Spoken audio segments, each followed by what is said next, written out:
Hey there, my dudes. How you been keeping? Whatever you've been up to this week, it's been spiritual.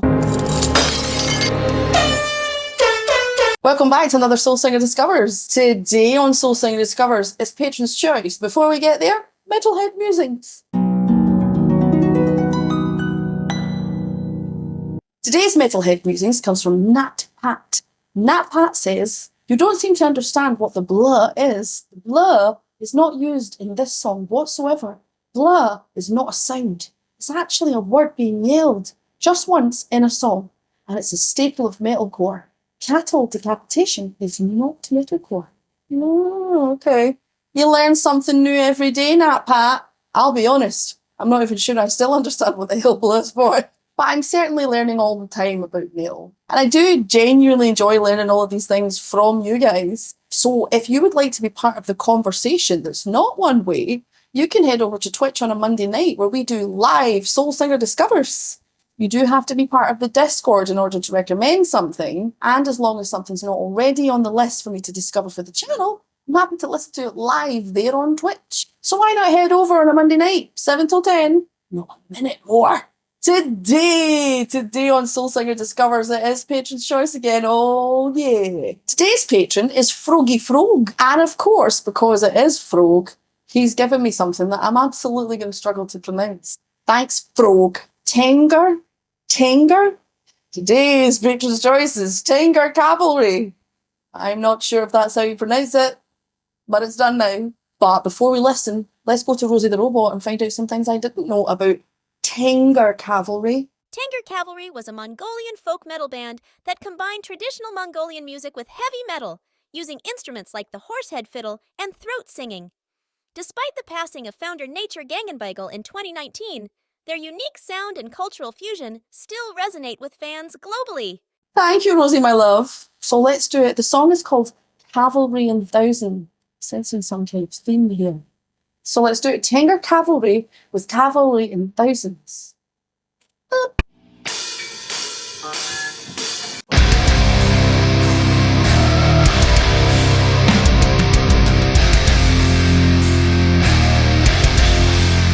Is that a cello?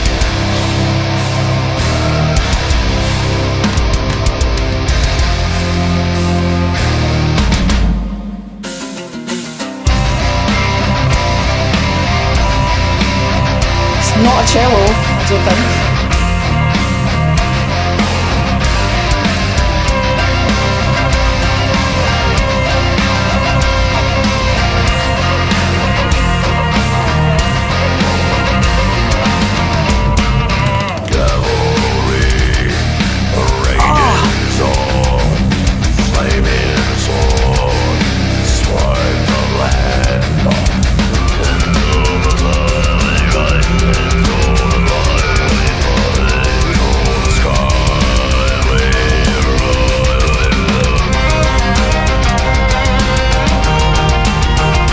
That's cool.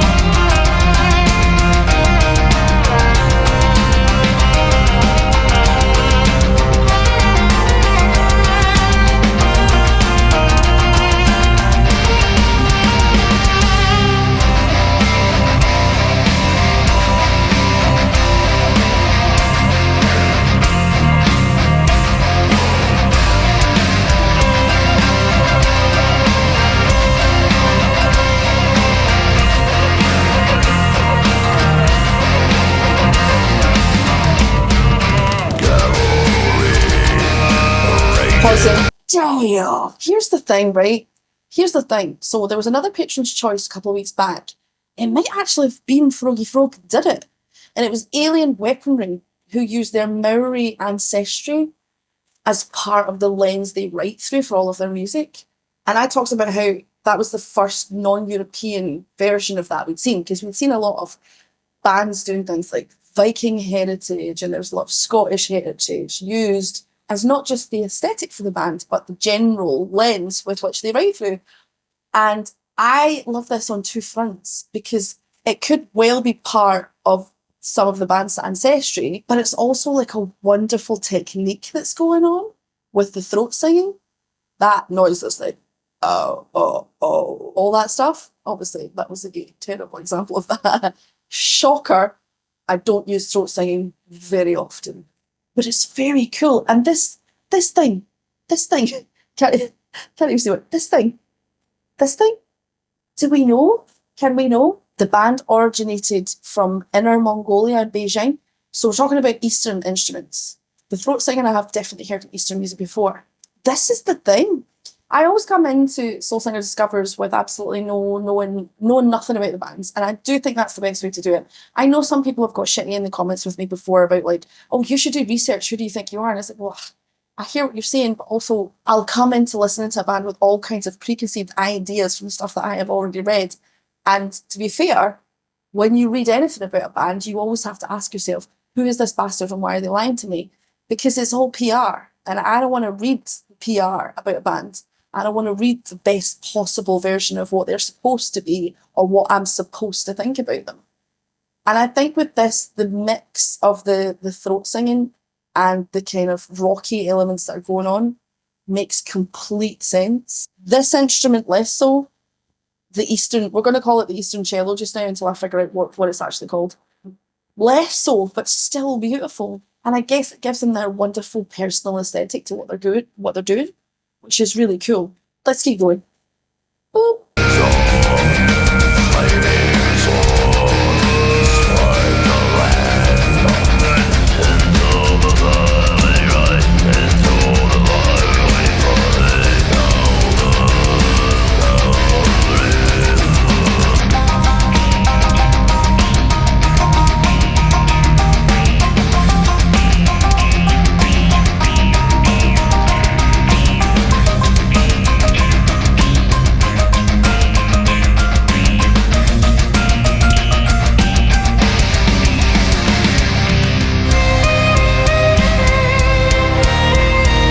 So beautiful.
I would just have that playing all the time.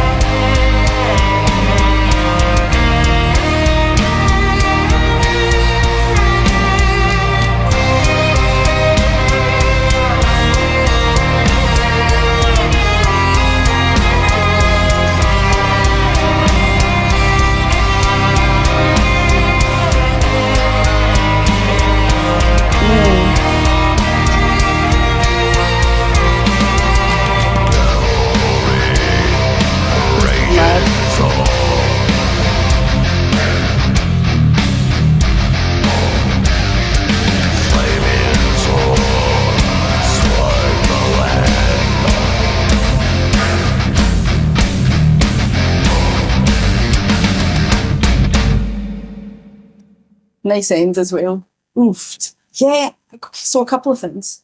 I think, first of all, I would leave that guitar solo out. If I were there and had any say, which I don't, but if I were there and had any say over arrangement of that song and the dynamic pushes and pulls of that song, I would have left the guitar solo out. because it's like you're giving us this wonderful, beautiful new sound that we don't often hear in stylistically this kind of music, at least in a Western space. And it's so lovely to hear something that we don't hear often, and it is used sparingly throughout the song, even though we've heard it a lot in this. I feel like the guitar solos are in everything, in every genre, every idea, every song. There's always somewhere on an album that's just dedicated to guitar solos, and I just think for me it's very much overbaked. I don't want it anymore. I don't want it anymore. However, still very good. Also, I think the throat singing, the Mongolian throat singing, I believe that has more in common with distorted metal vocals and vice versa than either of them have in relation to contemporary vocals. You know what I'm saying? Because like with contemporary vocals, whether you're pop, whether you're jazz, whether you're blues, whether you're R&B, whatever it is, whatever genre that you live in contemporary vocals, they might stylistically have different attacks, different staples of what they do, different kinds of melisma, but ultimately they're all sharing the same kind of muscles and the same kind of techniques. Whereas with distorted vocals, they are such good few steps away from contemporary vocals in their attack that, yeah, I think it makes sense to me that Mongolian throat singing, which is a sentence I didn't think I would say it anytime soon, that they have more in common as far as their aesthetic and as far as their attack with that kind of vocal than they do contemporary, which is so cool. It's basically a lot of fry, and there's definitely overtone sections to it. And of course, when I'm talking about overtone vocals, I'm talking about the ability to sing more than one note at the same time. Don't ask me to do it, because I can. And you've got the fry aspect of it, which is that stuff right there. Really, really technically impressive. I've definitely heard it before, not necessarily in this context, and I like it. I do. Can't pronounce the name. Gonna have to try and figure out how to pronounce it properly. Also, keeping a melody with something like that must be incredibly tricky. You know, within a more melodic, harmonically Western vibe, you're doing something that is part of music that doesn't necessarily stick to the 12 notes. You know, that's cool. It's very cool. What do you guys think? What do you think about the combination of culture with your songwriting? What do you think about incorporating different sounds into metal music? They were definitely at one point using a sort of, I believe it's kind of Eastern dulcimer, which there are many of with different cultures. You get it in a lot of Eastern European cultures. You can get it in some Celtic music as well. I particularly do enjoy the sound of it. It's the strings and the hammers. There's words in there somewhere and sentences somewhere else. Let me know in the comment section what you think. As always, thank you to my patrons.